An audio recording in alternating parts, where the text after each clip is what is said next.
दादू की कहानियाँ। हाँ, मेरी प्यारी कहानियाँ। मनोरंजन और नैतिक शिक्षा के उद्देश्य से बनाई गई काल्पनिक रचनाएं हैं। इनमें दिखाए गए पात्र, घटनाएं और परिस्थितियां पूरी तरह कल्पनात्मक हैं। किसी भी वास्तविक व्यक्ति, जीवित या मृत, या वास्तविक घटनाओं से समानता मात्र संयोग है। इन कहानियों का उद्देश्य बच्चों में अच्छे संस्कार जैसे ईमानदारी, दया, सम्मान और सहानुभूति को बढ़ावा देना है।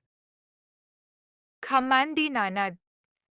कहानी उस घर की है जहाँ बहू और बेटी को एक माना जाता था, लेकिन फिर अरे शिखा बेटा, तू रसोई में क्यों घुसी रहती है? जा, रोटी मैं बना लूंगी। नहीं माँ जी, आप बैठिए, बस सारा खाना बन ही गया है। श्वेता को बोल देती हूँ, वो खाना लगा देगी सबका। सॉरी भाभी, मेरे पास वक्त नहीं है। माँ, मुझे पैसे देना, पार्लर जाना है। हाँ, चली जाना, भाभी को भी ले जाना। वो भी जाने को बोल रही थी पार्लर, पर पहले ना मदद कर दे उसके खाना लगाने में। देख माँ, वो बहू है, उसे बहू रहने देना। इतना सर पर मत चढ़ा भाभी को। श्वेता, ज्यादा मत बोला कर। बहू और बेटी में कोई फर्क नहीं होता है। जा जाकर काम कर। ननद को माँ का भाभी से इस तरह प्यार करना बिल्कुल अच्छा नहीं लगता। वो बार बार किसी न किसी तरह माँ को भाभी के खिलाफ भड़काती रहती, लेकिन कोई फायदा ना होता। एक रोज, अरे बेटे किशन, जा बहू को कहीं घुमा कर ला, सारा दिन घर में काम करती रहती है। हाँ माँ, हम लोग जा रहे हैं ना गोवा। अच्छा जी, भाभी ने तो हमें बताया भी नहीं। वैसे तो सारी पंचायत करती है, ये गोवा वाली बात क्यों छुपा गई हमसे? अरे क्योंकि उसे खुद नहीं पता था बहन। मुझे टिकट सस्ती मिल रही थी तो मैंने बुक कर दिया। हाँ शिखा, पैकिंग कर ले, संडे हम जा रहे हैं गोवा। दोपहर में शिखा पैकिंग कर रही थी कि सास आ जाती है। ये क्या बहू, साड़ियाँ? अरे गोवा जा रही है घूमने या फिर शादी में मायके हैं? माँ जी, ऐसा कुछ है ही नहीं, समझ में नहीं आ रहा क्या रखूं कपड़े में। अरे तेरी और श्वेता की साइज तो एक ही है, उसके कुछ मॉडर्न कपड़े ले ले, आकर लौटा देना। हाँ माँ जी, ये ठीक रहेगा। शिखा श्वेता के पास जाती है और उससे कपड़े मांगती है। ना जी ना, मैं अपने कपड़े ना दूं।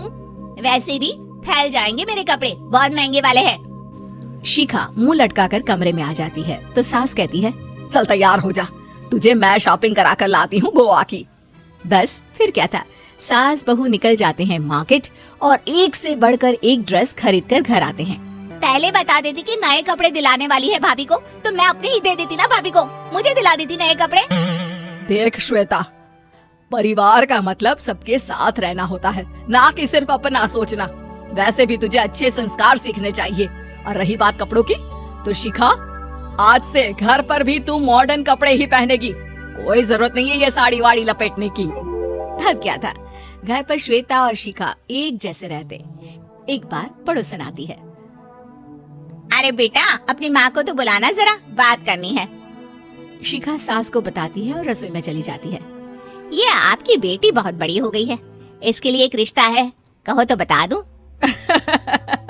ये बेटी नहीं बहू है, घर में सब एक जैसे ही रहता है। वैसे मेरी बेटी भी बड़ी हो गई है, कोई रिश्ता हो तो जरूर बताना। पड़ोसन रिश्ता लेकर उन लोगों के घर आती है। तब श्वेता की होने वाली सास कहती है, तो ये घर है, कितने मंजिल का है? और ये बहू ने आपकी क्या पहन रखा है, जीन्स टॉप? अरे भाई, साड़ी वाड़ी नहीं है क्या इसके पास? देखिए, सर्दी है तो साड़ी में बहू कैसे मैनेज करती, वैसे पहनती है साड़ी भी। देखिए, हम लोग ठहरे पैसे वाले लोग, कोई कमी नहीं है हम लोगों के पास पैसों की, बहुत पैसे हैं, जमीन, नौकर चाकर, कार, सब कुछ है, लेकिन घर में संस्कारी बहू चाहिए। समझ रही है ना आप? सास कुछ कहती कि श्वेता बोल पड़ती है, हाय रे, नौकर चाकर से लेकर जमीन, कार, पैसा, हाँ, मुझे रिश्ता मंजूर है मुझे। अरे रुक जा श्वेता, मैं बात कर रही हूँ ना। देखिए, हम लोगों के घर इतनी आजादी नहीं मिलेगी। अरे हाँ कर देना माँ, हाँ कर दे जल्दी से। सास क्या करती, बेटी की शादी ऐसे घर में कर देती है जहाँ ना उनके विचार मिलते हैं और ना ही आचार। शादी के बाद एक रोज फोन पर, श्वेता बेटा, एक बार घर आ जा, बहुत दिल करता है तुझे देखने का। माँ, वो घर पर बहुत काम होता है, कैसे आऊँ? बड़ा घर है, लेकिन आने जाने वालों की लाइन ही लगी रहती है। बेटा, मैं तो जानती थी उस घर का हाल, लेकिन तू ही नहीं मान रही थी। माँ देख, हर घर का यही हाल है। तेरी बेटी को यहाँ घूंघट हटाने की परमिशन नहीं है और एक तरफ भाभी स्कर्ट पहनकर घूम रही है। बेटा मुझे क्या पता था कि मेरी बेटी को ससुराल के नाम पर पिंजरा मिल जाएगा। अच्छा माँ, फोन रखती हूँ, सास को गर्मा गर्म रोटी खिलानी है। तुम लोगों की तरह नहीं कि एक रोटी बनाओ, एक सब्जी बनाओ, फिर सारा दिन फ्री होकर घूमो। सास फोन तो रख देती है, लेकिन सोच में पड़ जाती है कि एक तरफ बेटी जिसे कोई आजादी नहीं, वहीं दूसरी तरफ बहू जिसे देखकर लगता ही नहीं कि उसकी शादी भी हुई है। अगले रोज, शिखा, अरे ओ शिखा। हाँ माँ, क्या हुआ? कुछ चाहिए आपको? मैं जिम जा रही थी। जिम के कपड़ों में बहू को देखकर सास को घूंघट में अपनी बेटी का ख्याल आता है। देख बहू, घर में बहू की तरह रहा कर। इतने टाइट कपड़े पहनकर जिम जाना पसंद नहीं मुझे। जा जाकर रोटी बना। रोटी? माँ अभी तो शाम के 6 बजे हैं, इस वक्त रोटी?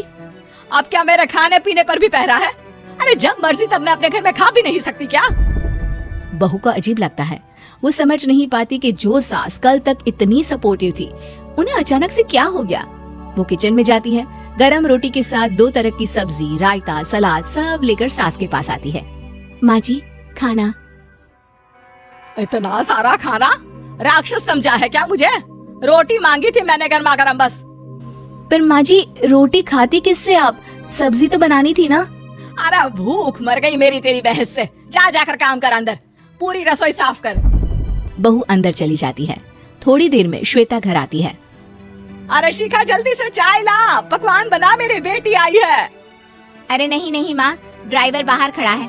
मैं तो घर का कोई सामान खरीदने के बहाने यहाँ आ गई हूँ, मुझे जाना होगा।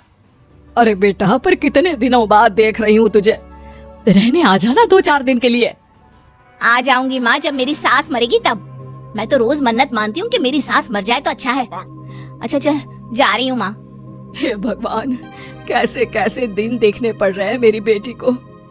सास अंदर जाती है, जहाँ श्वेता की जिम वाली सहेली का फोन आया होता है।